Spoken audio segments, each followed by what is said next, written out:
So we're beginning. Yeah, we are. This is an experiment. This, I think, is an experiment. This scientific method at work. This is great. This is 1.0 of Q&A before what I've learned. You all know. I'm happy to be a guinea pig. I also have guinea pigs. Oh, have guinea pigs. As pets. That's huge. I'm Mike, and this is Jess. You want to do a 30-second intro of who you are? Yes. Who am I? Who are you? So my name is Jessica McKellar. I am an engineering director at Dropbox, where I run an operations team for engineering, product, and design. I've done a bunch of other things in my career, mostly in startups. I've been through a series of startups and acquisitions. I'm also very involved in a couple of open source communities, in particular the Python community. I spend a lot of time thinking, and I work a lot. And when people ask me what I do for fun, it's usually work or think. And chicken wings. So we have 7 wings. They're going in increasing order of spiciness. We'll see if we get to the final one, which is the bomb. But in that process, we'll ask you some questions and get to know you. And then on Friday, we're gonna have some humans hang out with you. It's my favorite. That's gonna be great. It's gonna be great. Cool. Talking to humans. Talking to humans. All right, let's take the first bite first before. So this is boneless. These are boneless. Oh, okay. Of course, these are boneless. So this is just Frank's Red Hot. I'm gonna show this here. Easy. Frank's Red Hot. Great. Classic. Cheers. Rockin'. Mmm. Yeah. Mmm. Light spice. Yeah. What was Jess like? As a child. Fresh coming out of MIT. What were you like, and how does that compare to who you are now? Sure. So maybe things that are important to know about me to answer this question. So I did my undergraduate and master's programs at MIT. What I've done since school has been software engineering. My first degree was actually in chemistry, though. Mm-hmm. So I have a chemistry degree. While pursuing a chemistry degree, I sort of was looking. I had a lot of friends who were pursuing computer science degrees. Mm-hmm. I was watching them out of the corner of my eye, mm-hmm. Watching what they were learning. They seemed to be learning a toolkit full of tools for solving a very broad range of problems in the world that seemed very powerful. I wanted to see what that felt like. I took a couple of CS classes. Was like pretty immediately hooked, jammed a bachelor's degree into my final 2 years in undergraduate. Jammed. Yeah, it was a hustle, and then also got a master's degree in computer science. But I think that's really important about that is I didn't really in earnest take computer science classes until I was in university. Mm-hmm. And in particular in like the back half of my undergraduate career. Wow. So even at MIT, that's pretty crazy. Well, and I was surrounded by people who had been doing this for much longer, so that meant a couple of things. One, it meant that I both like factually had a lot of catching up to do, but also like emotionally felt like I had to work very hard to catch up to and be an equal to and considered an equal to my peers. Mm-hmm.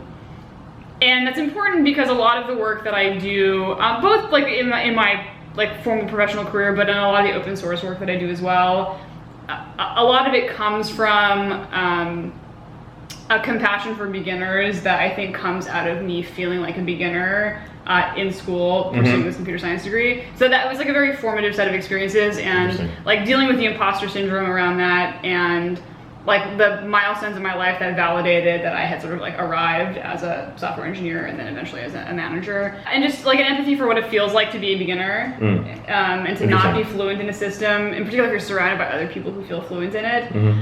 So in open source communities, in particular the Python community, I've produced a lot of material, like tutorial material and videos, things like that for beginners in a way that is very intentional about being accessible to people who have not programmed before, which is like a mistake that a lot of interesting introductory material has. Anyway, so I think I probably emerged from MIT about as serious about the world as I am today. What does that mean? What does that mean? Yeah, what does that mean? Yeah. I'm simultaneously extremely serious and motivated, but also I am doing this right now. Yeah, so being pretty gung-ho for whatever. And so how does that differ? Like, so, you know, I think you've had all these life experiences, or some, a so handful. many. How old do you think I am? How old are the people that you think I am? Well, relax. I'm older than I look. Yeah, well, yeah. Maybe. Yeah, you're talking to the Asian guy, yeah. Jess is MIT grad, rocking the ring. What is this ring called again? It's called a brass rat. The brass rat. They're little. There we go. Nice. Yeah. Like, I think that, I mean, most people at most other schools don't wear a school ring, or often it's perceived as like really hokey. Yeah.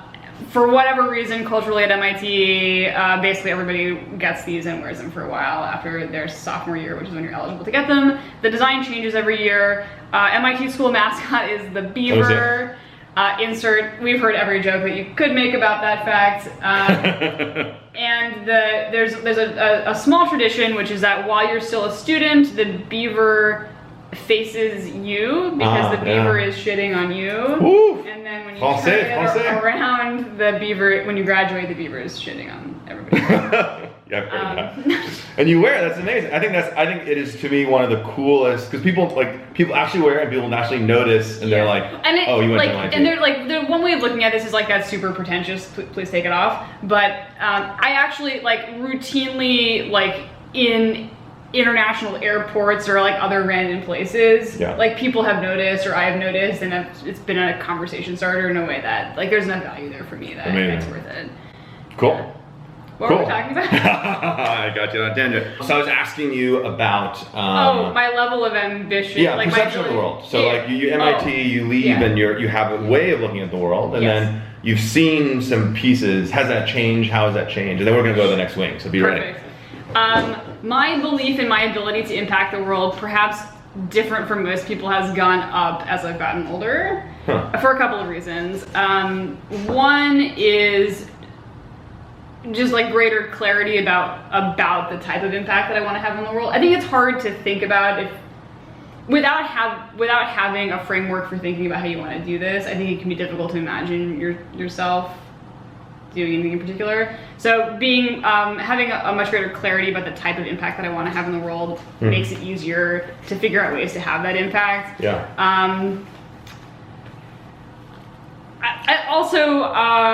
I have like the opposite of imposter syndrome at this point, which is like probably some level of hubris about my God, the gods, where's Zeus? And just, I don't know, it's like if you work really hard and you do good work and you're a smart person, like don't be surprised by your ability to, and if you have high EQ and are good at dealing with people, like don't underestimate your ability to do meaningful things in the world if you direct that energy appropriately. Like if you think about the people who run companies or run government or XYZ other things, like it's a lot of like luck and privilege and then working hard. Like many of the people watching this video are going to have those ingredients. Yeah. So like don't kid yourself that there are other people who are like way smarter or like way more privileged who are able to do this. Yeah, I like that. Yeah. So it's sort of like feeling like quick, I can do it. Who else is gonna do it? I love that frame. So it's like so much of this is about having the confidence or the conviction to do it. Totally. So my orientation for myself is if a failure mode is lacking confidence, it's fine to bias towards being overconfident if that will cause you to have the outcomes in the world that you want to have. Love it. Bacon flavored hot sauce. I don't know if this passes the artificial ingredients. So we'll roll with it for the purposes of education. We gotta show it. So the scoves on these are pretty low. I think on the Frank's Red Hot, the Scoville units is like super. It's like maybe 200, 300. This one I think goes to 900, 1,000. It's pretty pretty basic. Cheers. All right. Delicious. It's a big one. It's a big one. Sorry. Okay. Not too hot. Still pretty. This is definitely my dinner, by the way. Oh, great. Yeah. Not a balanced meal. That was fun. So tell me about your interview going into Dropbox. So and the process, and not the interview, maybe the process of you going. Yeah, there are a couple lessons from this. Number one, did not interview to work at Dropbox. What? In fact, I probably will. If I had my druthers, I would never interview to work at it. What are druthers again? Ever again. If I had my way. My way. Oh, druthers. Yeah. Druthers. So the secret in life is to form a great network of friends and then just like keep getting jobs off of each other so you never have to interview anywhere ever. So I arrived at Dropbox and Is that also called nepotism? I'm just kidding. Not as earned. I am at Dropbox because a startup that I was a founder and the VP of engineering for was acquired in early 2014. No interviews necessary. Our products and backgrounds, I suppose, spoke for themselves. We're very fortunate that's true. Cool. Why did we end up at Dropbox? So the product that we were building was a real-time collaboration service for businesses. If you've used Slack, it's sort of like, not the same as, but sort of like Slack before Slack existed. We ended up at Dropbox because there was a lot of like overlap and ambition around making communication for teams and businesses better. And Dropbox is a really wonderful platform for reaching a lot of people. Like Dropbox, the core file syncing and sharing service, has a ton of users, has hundreds of millions of users.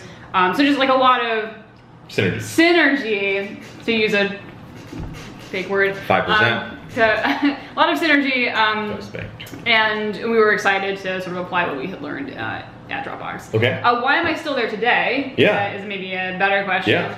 Because I definitely don't have to be there today. I choose to be there, and the answer is, there are a couple of reasons. And I think about this a lot because, and I think this, depending on where you are in your career, what things to optimize for definitely change. For me, for who I am and where I am in my career, it's very important for me, number one, to be working with very talented people who I learn from. Number two, it's important that I'm working at a company that is values aligned with me. And when I say values aligned in the context of a company, and like companies can run in dramatically different ways and be successful. I am a very people-focused person and people manager. So I want to be in an environment that is people-focused, likes investing in very smart and capable people, but then giving them a lot of autonomy. Like go through the work up front to get great people who are great collaborators and players in the door, and then give them a lot of autonomy and give them a lot of support to grow. So that style of company is where I want to be, and Dropbox is that type of company. So I'm very values aligned with the company.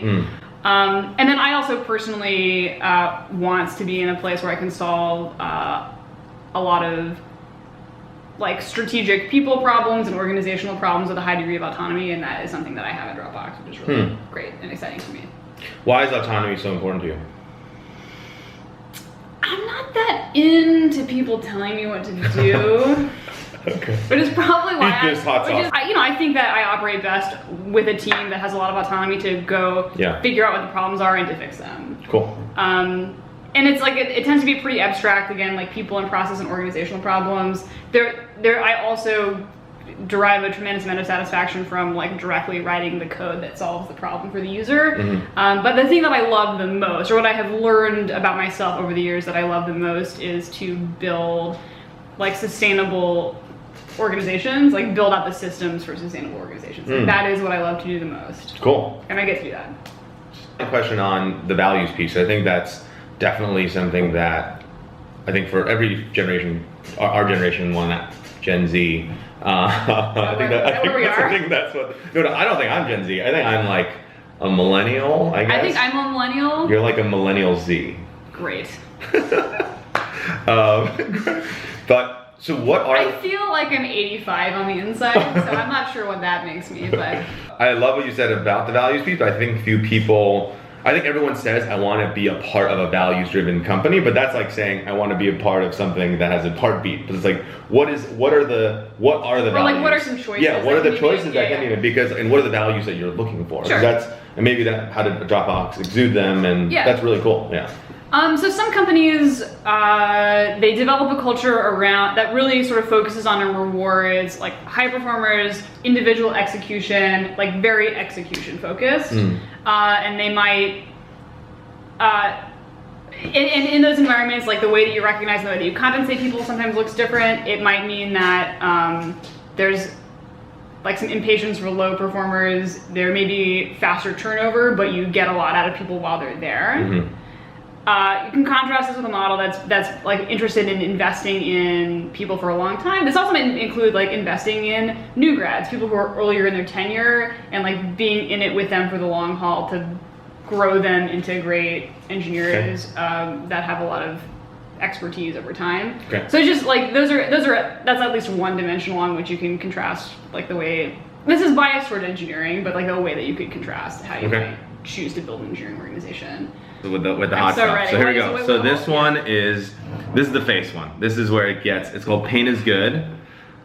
That's a terrible name. It's a great name. It's a great name. So here we go. How much of a step up? You seem a little. Yeah, this is meant. That's why I gave you some slightly, softballish. Tell me about. They do all seem to have scary faces on them. No, not too bad. All right, so this is kind of it gets a little darker. Some of the good. All right, cheers. Yeah. Deliciousness. And yeah.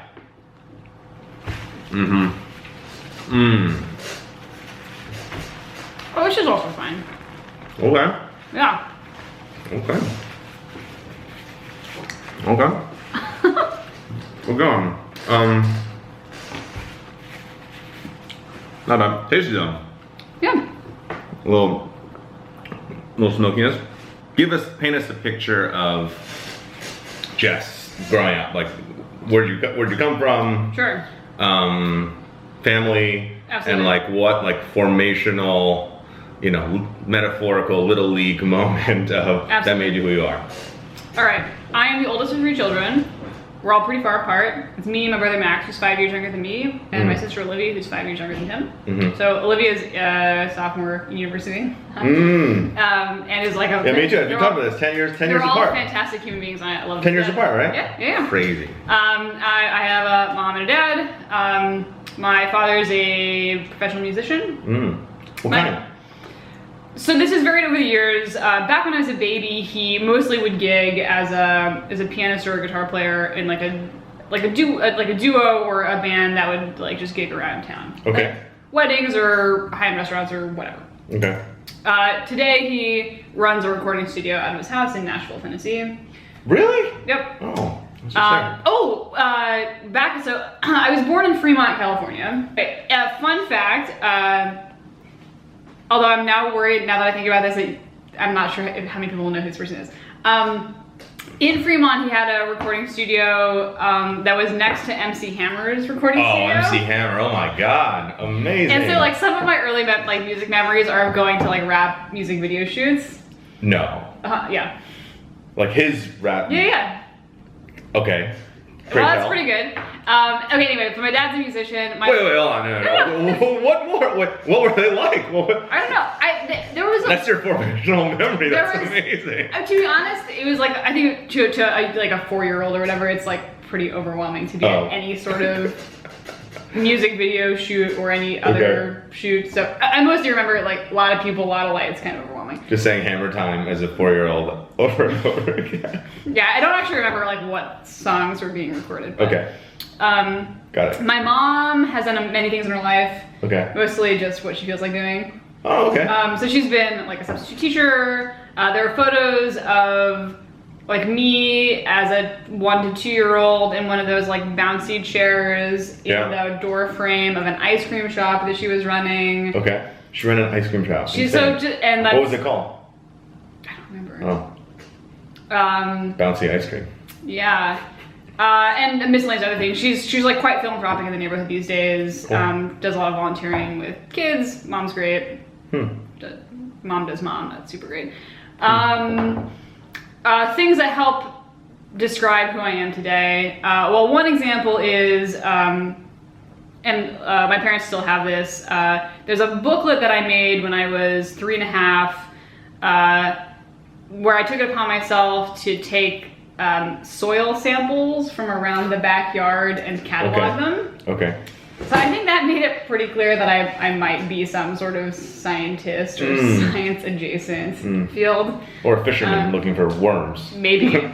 People ask me why I am the way that I am, and I don't always have good answers for it. They're like, why do you enjoy working all the time? Yeah. And I actually I don't have a great answer for that. Like I don't understand any other way. I mean, I've always been that way, sort of, so I don't really have another way of being to compare it to. Interesting. But I do like working all the time. What are some examples of this? This is like in elementary school.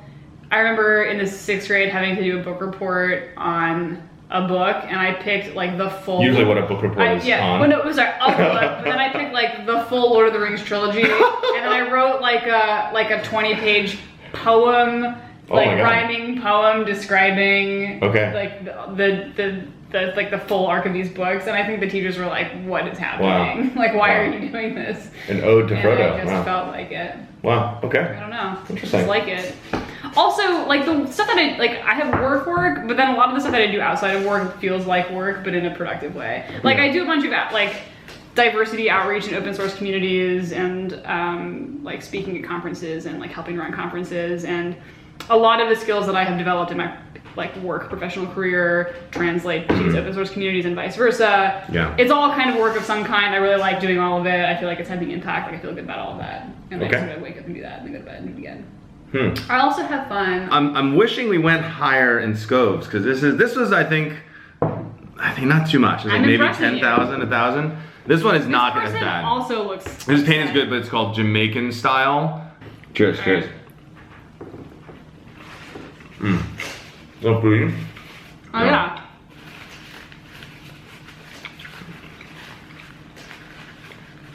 A little more burn. So No, far, I'm wow. crushing it. Wow. Okay. He asked me what my spiciness tolerance was. Yeah. My answer was high for a white person. Yeah. So far, I'm accurate. Got it. Am I allowed to say that? But, ooh, the back end. There's a little more. You're good. Wow. I mean, it's fine. I'm gonna drink some water, but I feel fine. Maybe Okay. I won't feel fine like tomorrow. Yeah. Okay. What was it like as a female engineer, sort of in an age where there weren't books being and Facebook movements and all that being written about how to provide support and mentorship? Yeah. Yeah, it was like. And I've definitely, I've paid attention to this for a long time, and I've seen some inflections on this over time. Okay. I'm feeling. How are you doing? I'm good. So there are a couple of ways that I could talk about this. Like a slant on this question is like, what has your experience been as a woman in technology or a woman in engineering? Yeah. And like the truth about this is, I've had very, very positive experiences in my professional career, in part because I've been very particular about who I choose to work with. Like I had very positive experiences in school at MIT. Huh. And then I was working with like friends of mine who we were starting companies together. So like people who I had known and respected and been friends with for a long time. And then again, Dropbox takes this stuff very seriously. Yeah. Very integrated into their values. So in my professional career, I happen to have had a bunch of really positive experiences around like not feeling like I'm treated differently for being a woman, like not having like any like overtly negative experiences, or also feeling pretty good about the microaggressions. But there's more though to say on this. So like I have definitely had bad experiences.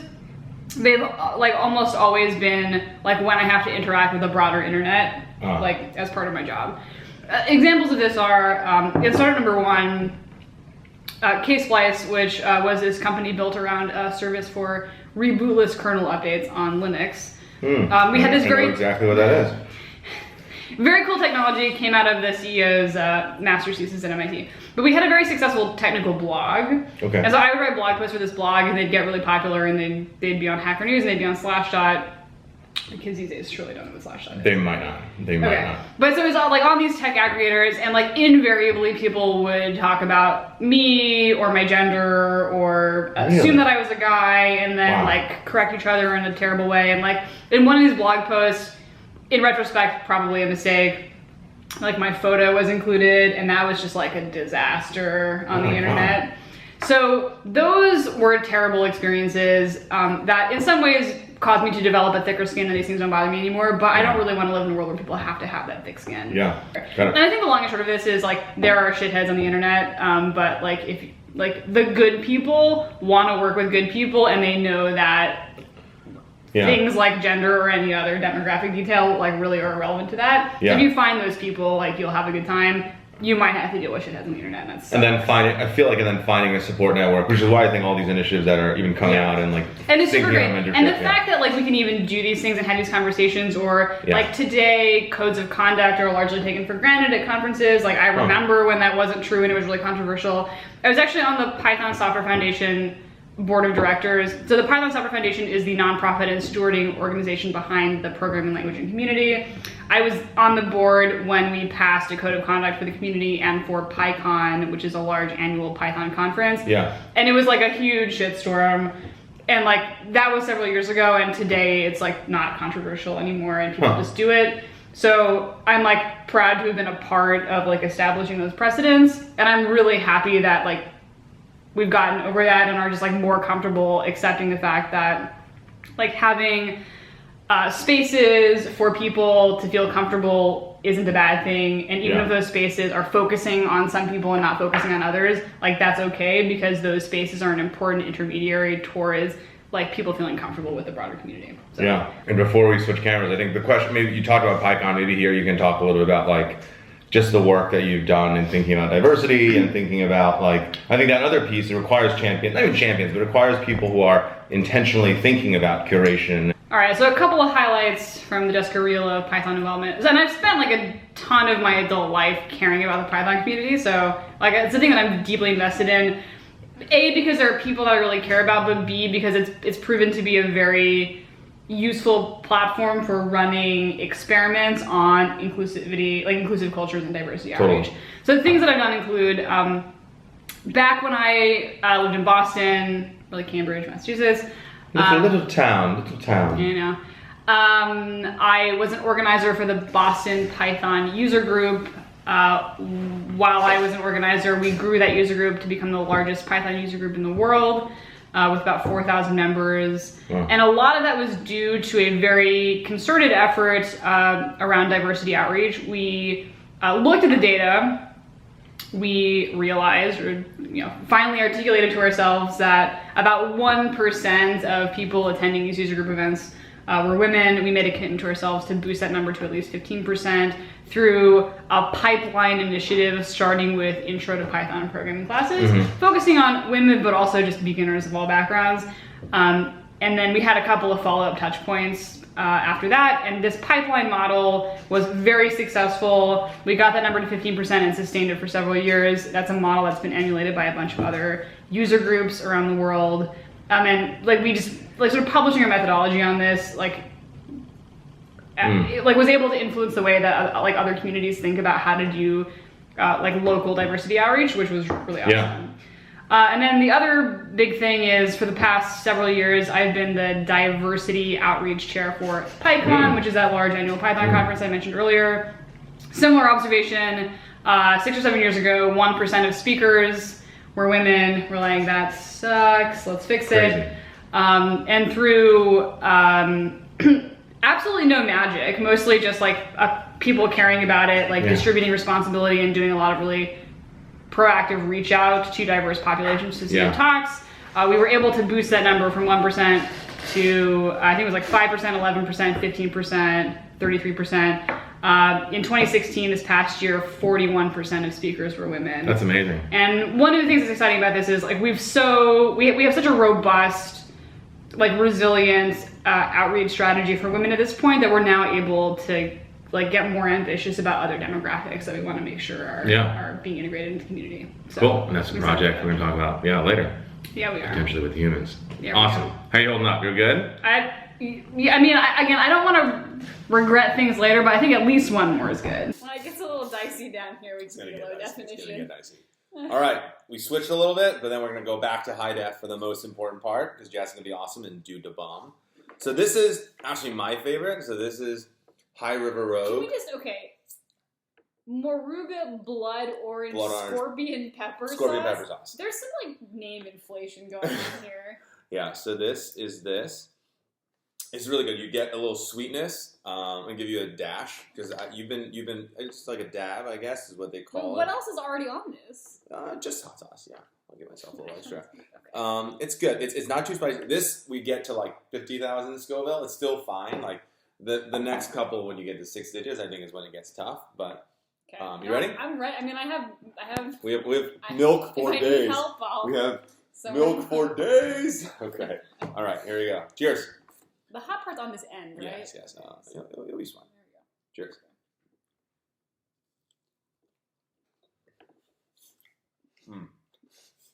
Yeah, that's A little more real. You're still okay though. I'm impressed. I mean, I think I had to like finish chewing before I run off to text it.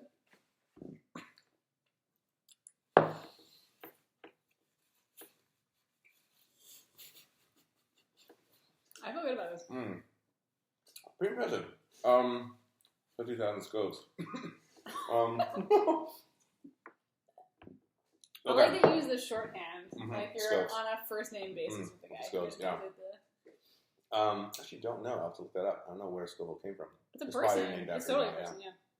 If you were organizing, yourself included, a 6-person dinner of characters from the world that we know. Do they have to be alive? I would say for all intents and purposes alive for now. Because I think dead, we go into kind of the Jesus Jobs category and it might be a little tough. Oh, sorry, but my answer, even though you framed the question as being about technologists, I was going to ignore that. Oh, okay. Because that's people good. are like, Doesn't follow rules. I like who it. are your role models, Jessica? And I'm like, Eleanor Roosevelt. Yeah. Interesting. And that's it. I like her. That would just be dinner with her. Yes. It would be a one-on-one One-on-one. between me and Eleanor Roosevelt. Yeah, that is what it would be. She Okay. was awesome. Okay. A bunch of the stuff that her husband got credit for, like, she pushed for those policies behind the scenes, and, like, she was able to be more vocal about them because she wasn't constrained by, like, the way you have to comport yourself as president. She was a total badass. Yeah. She also worked super hard. Okay. She worked super hard. Okay. I can respect the same values. Okay. So that's the one-on-one lunch/tea/brunch Yes. Okay. with Eleanor. Yeah. Who would be 3 other people you would invite to join your lovely dinner? This is people that I care about, or people who I would enjoy talking with about changing the world. Ooh, I like that one. So, I mean, my reaction to this question is if really this is a way for me to get in the room with 3 people who I would want to make listen to me about things, it would be like,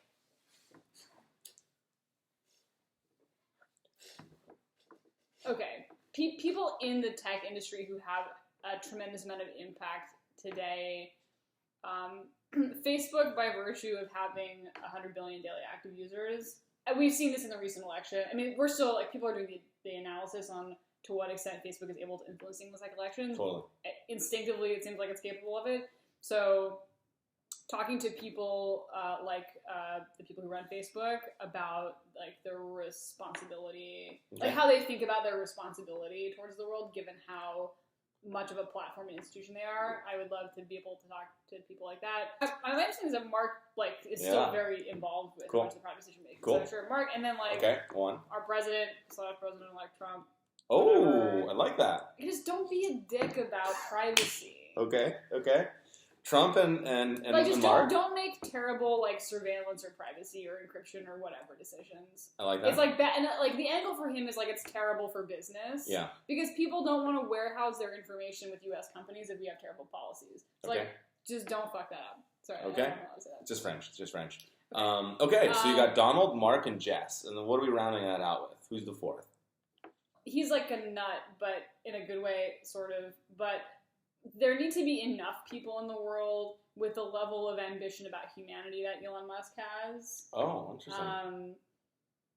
Like, there need to be enough people who are thinking on that scale and, like, have that level of resourcing to take ambitious bets around, like, human spaceflight to Mars and things like that. So, like, Elon, he's a good person to have Mark, in a room because you want that person who has that level of ambition and to understand where they're thinking and, like, where they're blocked and where they're redirecting some of that energy or whatever. He also definitely thinks that we're living in a simulation. Yeah, I've been reading about that. You've been reading? I've been reading, but I also, like, I've been to some talks that he's spoken at, or some panel things that he's spoken at, and he's, like, very committed to that idea. Yeah, I just heard you're not supposed to talk about it with him in a hot tub. So, I mean, you can get when that happens. Yeah, we'll keep that in mind. Indeed. So this is Ghost Pepper. This is a little bit cray-cray. So You've had this before. I've had this before, yeah. And you didn't die. I didn't die. No, you'll be fine. This is like this gets to the next level. This is like 300,000 scoves, and that's why we're doing like a couple drops. This is not gulped category. So I'd recommend, like, if you were to take this, I would just be careful of your fingers and then just, like, take a bite When you have to worry about where you position your fingers. Yeah, I think it'll be good. Probably making bad life choices. You've been doing great. Yeah, it's gonna be interesting.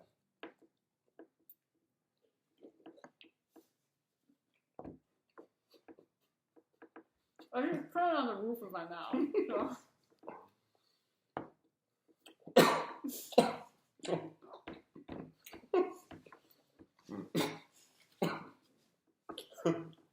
I always get the coughs when it happens. It's an upgrade. Does it taste good though? That's my question. I like the other ones a little better. Wow. Impressive. Maybe I've killed all of my maybe I have some sort of taste bud deficiency. Just the resilience. What if that's what's going on? Your resilience is. I'm a little freaked out by it though. I feel like I should be suffering more. No, you're doing great. You're doing. A lot of our students are obviously thinking about what careers to go into, and there's this dichotomy of like being in tech, and I love Snapchat, making Snapchat filters versus changing the world. Right? There's all these trade-offs. How do you think about the notion of trade-offs now? And you're still young in your career. How do you think about it? How has that shifted or not shifted? And how do you think about that sort of in your own life? Like if we're working for the next 40 years of our lives, right? It's like or longer. And one of the big things. Okay, I have a particular friend who I get perfect. in like these very long discussions with about what happens when humans live forever. Because he thinks that. Well, he very much wants to live forever. Okay. And I'm pretty sure that I don't. Well, sorry, I certainly don't in a world where not everybody has that opportunity. Okay. But I also, like, if you live forever, I think you lose any sense of urgency, and I'm pretty sure then you don't have we don't produce things that are great. Yeah. But I guess we'll see. Okay. Sorry, what was the question? Good. It was a good smidgen. I'm not sure I remember. I'm so impressed. Yes, legit. We're gonna eat Chinese food together later. Okay. In another life. If I survive this next one. How do you think about trade-offs in the world of tech, right? Like. Okay, so first off, like I didn't have a structured way of thinking about this for my life for the first several years of my career. So like I was working. Like, what I was doing was, like, because I had people that I wanted to work with on an idea that I thought was interesting, and it wasn't in the context of how am I staging these pieces of my career to enable me to do the types of things that I want to do later in my career. Yeah. And there are a couple of things. So one is, like, the reality is there are things that you love doing, there are things that you don't love doing, and probably you should figure out a combination of, like, impact on the world and loving what you do. I think when people try to purely optimize for impact, that can be at the expense of what they actually are passionate about in a way that like it causes you to be in a role or in a job that you're not actually invested in, and like that has like worse outcomes if you integrate across all time. Yeah. It's like be realistic about who you are and like what type of impact you actually want to have on the world.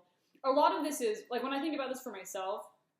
It's like a trade-off between, like doing things for myself and doing things for the world. Because there are a lot of things that I can do for myself that are like fun and like not in a superficial way, like building relationships with my friends and my family, and like building something with people in a way that is deeply satisfying, but is not about having broader impact in the world.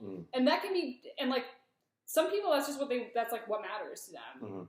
And like being honest about to what extent like that's your bias versus like being willing to sacrifice some of that stuff for external impact. So like coming up with a way of thinking, like at least a way of thinking honestly about this for yourself is really important. And like I think from that you can derive like what types of opportunities are the best for you. I'm still just surprised by your. I'm full of surprises. Very, very powerful. All right, what do you think? About this? What is the delta here? The delta. Oh, wow. Good. This is like, I think it'll be fine. We'll do a dab. I mean, so here's the thing. I haven't had to drink milk yet, so I think that I can ingest this, and then if I have to shotgun some milk, it's probably it'll be okay. Fine. We are going to the da bomb. I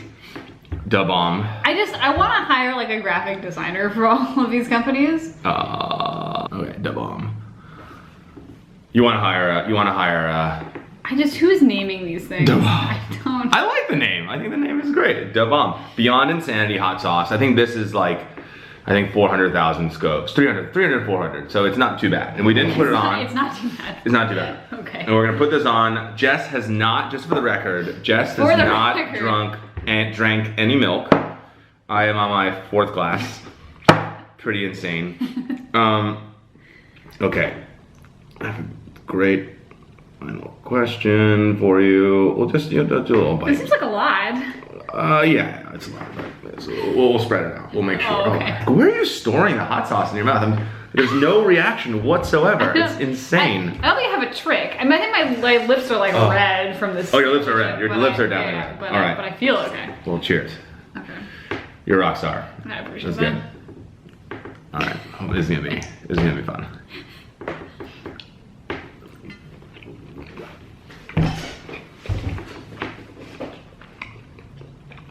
It tastes less good at a high end. Mm-hmm. Mm-hmm.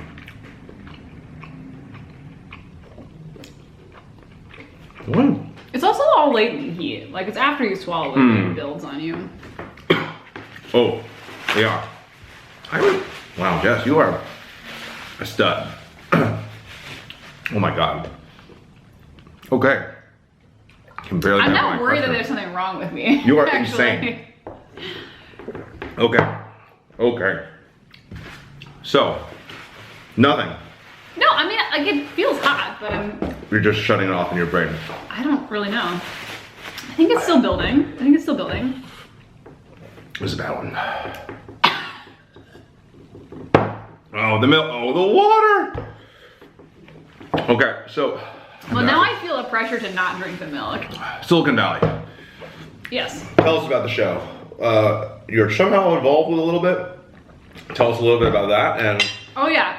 and also if you had to design the next episode of Silicon Valley, what would it be? Oh. So I'm a senior technical advisor to the show. Okay. Which means you'll see my name in the credits. What? Yeah, so I'm in IMDb because of this. Not because of this hot sauce video. I think it's still Okay. building. I might need some milk in a second. Okay. Tell us more. Yeah, so this relationship came about because the writers were taking a tour of various Silicon Valley companies to get some intel on storage stuff, like just technical topics for the show. Okay.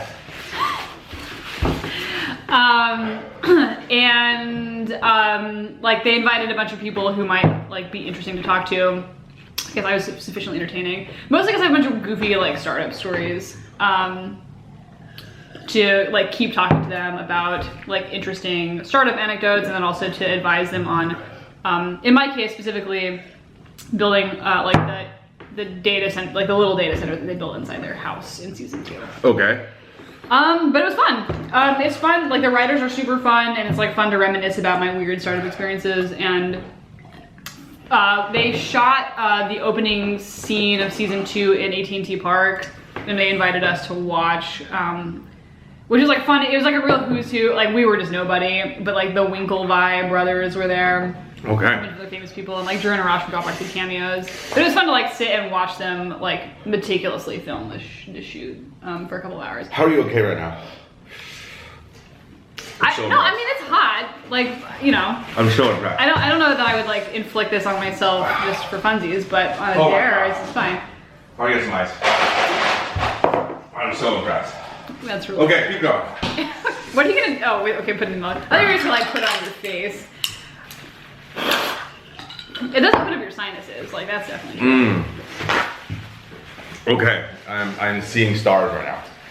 Well, what's interesting about the show is they have a tremendous commitment to like the accuracy of the technical details of the show. I think in part because it's just like the spirit of the creators of the show and of the people doing the technical writing, but also the audience will pay attention to every last detail and absolutely support them for it. Yeah. So there's like, you know, it's like a loving tension, but like they want to do right by all the details. Yeah, so I had to look at this, like, you know, we had like a big spreadsheet full of like the specs for all of the various pieces of hardware you would need, Oh, I see, with like I see. links to where you would buy them. We did like math on the power consumption and stuff to like figure out what would be realistic. What kind of Annie's snacks isn't stocked in the snack drawer? Yes, they definitely due diligence on all of these things.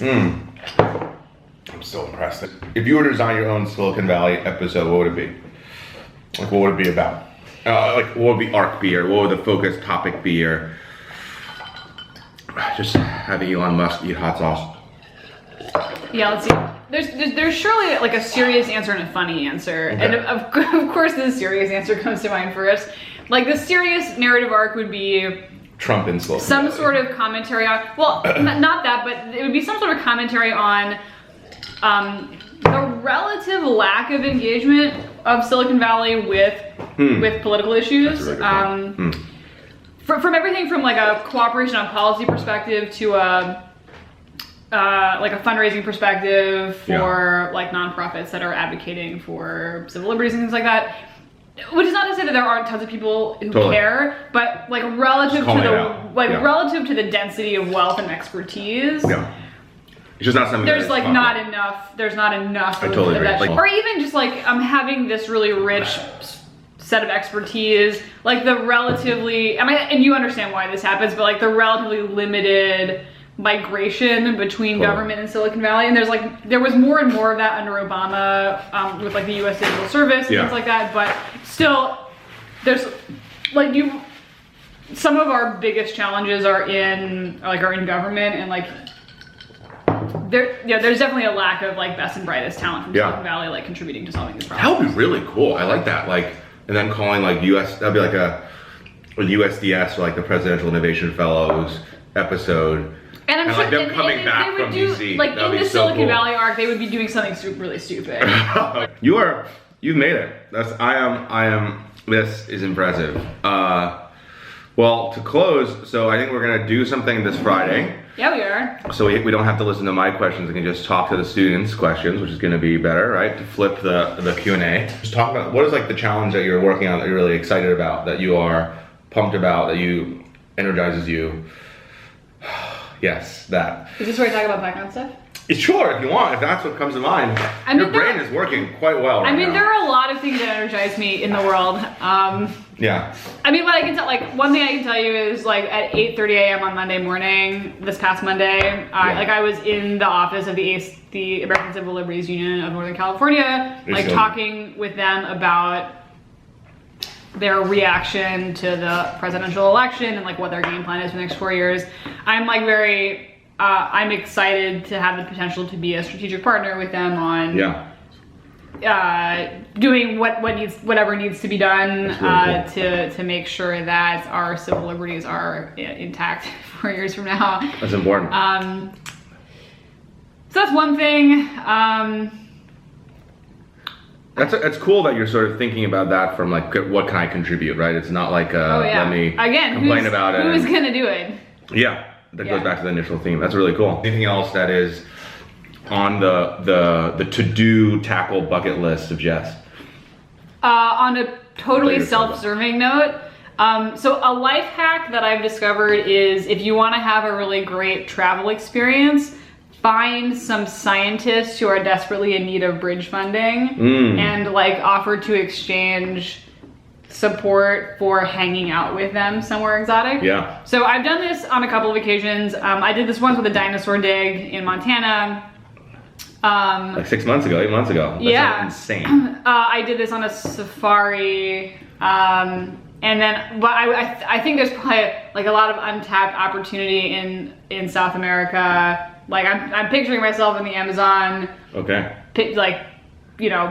Shadowing some scientist doing something interesting, and so I want to like root out some folks who need some support, and then it's also like the trick is to do this with a bunch of friends to amortize the cost. But like imagine like the best, like getting to hang out with scientists with a bunch of your friends and learn a bunch in an interesting place. Like there's like nothing better in the world. You have literally opened up can of worms for our students. They're just gonna start looking for dinosaur digs and offering their services. The thing about dinosaur digs is it's actually a lot of work. So it's like my caution to you is it's like a bunch of physical labor, but that could be really good. But you found dinosaurs, you found bones. Oh yeah. It's amazing. So good. You found bones. Yeah, we did. But yeah, well you made it. I'm Thoroughly impressed. I'm impressed. I'm very impressed. We'll look up. We're gonna look up these Scoville scores and show you how well you did. Very well. I appreciate that. And thank you for your time. This is the first 1.0. We're gonna get better battery for a camera. We're gonna get hotter sauce for Jess. Apparently. And you'll get to meet her in person. Awesome. Friday. Okay. Bye bye.